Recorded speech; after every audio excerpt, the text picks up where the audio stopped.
ሰላም ውድ የእውቀት አድማስ ቤተሰቦች ሰላማችሁ ይብዛ። እንዴት ናችሁ? በዚህ ቻናል አማርኛ፣ እንግሊዝኛ፣ ሂሳብና ሌሎች ትምህርቶችን በኢሞ፣ በቴሌግራም፣ በዋትሳፕ እና በጉግል ሚት ከጀማሪ እስከ ከፍተኛ ያሉ ተማሪዎችን እያስተማርን እንገኛለን። ስለሆነም በየትኛውም ዓለም ሆናችሁ መማር የምትፈልጉ ፕላስ 251 እያስቀደማችሁ በ978 40 92 73 ደውላችሁ በመመዝገብ በቀጥታ መማር ትችላላችሁ። ዛሬ ይዤላችሁ የመጣሁት እንደተለመደው አረፍተ ነገርን እየመሰረትን የምናነብ የሚሆነው። ስለዚህ ሁላችሁም ሀሳባችሁን ሰብስባችሁ ደብተርና እስክሪብቶ ይዛችሁ እንዲሁም ቪዲዮን እያቆማችሁ በመጻፍ ተከታተሉኝ።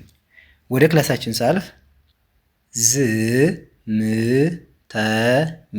ዝምተኛ ሰው በጣም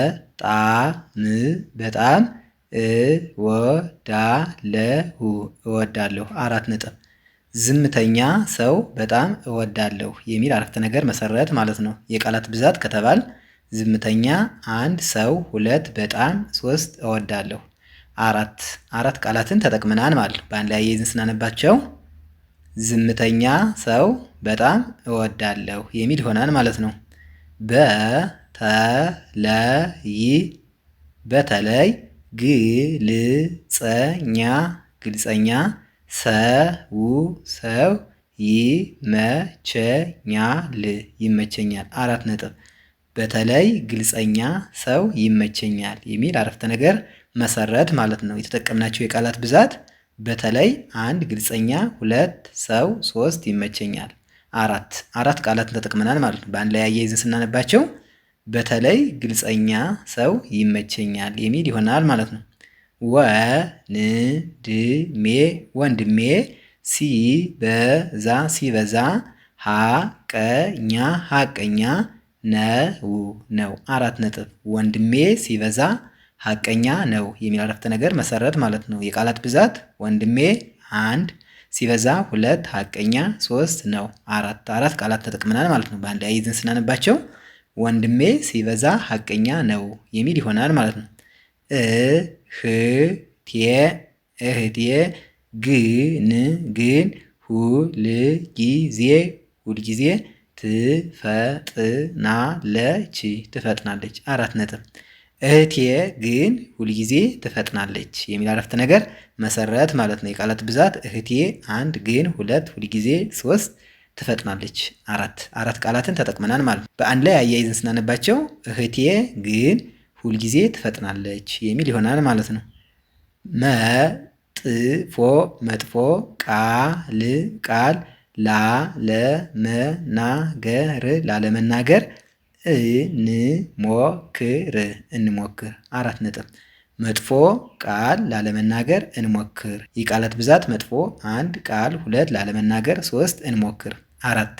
አራት ቃላትን ተጠቅመናል ማለት ነው። በአንድ ላይ አያይዘን ስናነባቸው መጥፎ ቃል ላለመናገር እንሞክር የሚል ይሆናል። ለእውነት ዘብ መቆም አለብን። 4 ነጥብ። ለእውነት ዘብ መቆም አለብን የሚል አረፍተ ነገር መሰረት ማለት ነው። የቃላት ብዛት ለእውነት 1 ዘብ 2 መቆም 3 አለብን። አራት ቃላትን ተጠቅመናል ማለት ነው። በአንድ ላይ አያይዘን ስናነባቸው ለእውነት ዘብ መቆም አለብን የሚል ይሆናሉ ማለት ነው። ሐሰት መቼም ቢሆን አይጠቅምም። 4 ነጥብ። ሐሰት መቼም ቢሆን አይጠቅምም የሚል አረፍተ ነገር መሰረት ማለት ነው። የተጠቀምናቸው የቃላት ብዛት ብንባል ሐሰት 1 መቼም 2 ቢሆን 3 አይጠቅምም።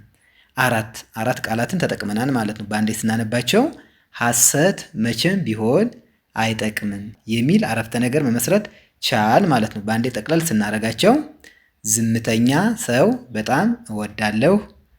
በተለይ ግልጸኛ ሰው ይመቸኛል። ወንድሜ ሲበዛ ሐቀኛ ነው። እህቴ ግን ሁልጊዜ ትፈጥናለች። መጥፎ ቃል ላለመናገር እንሞክር። ለእውነት ዘብ መቆም አለብን። ሐሰት መቼም ቢሆን አይጠቅምም የሚሉ አረፍተ ነገሮችን መመስረት ችለናል ማለት ነው። የዛሬ ክላሳችን ይህን ይመስላል። ቪዲዮውን እያያችሁ ላይክ፣ ሼር፣ ሰብስክራይብ በማድረግ ቤተሰብ ሁኑ። በአጭር ጊዜ ማንበብና መጻፍ የምትፈልጉ በቀን 1 ሰዓት በሳምንት 5 ቀን እያስተማርን እንገኛለን። ስለዚህ ስልክ ቁጥራችን ከቪዲዮ በታች ስላለ በኢሞ፣ በቴሌግራም፣ በዋትሳፕ እና በጉግል ሚት ደውላችሁ በመመዝገብ በቀጥታ መማር ትችላላችሁ ማለት ነው። በቀጣይ በሌላ ክላስ እስክንገናኝ ድረስ ሰላማችሁ ይብዛ። ሰላም ሁኑ። ቻው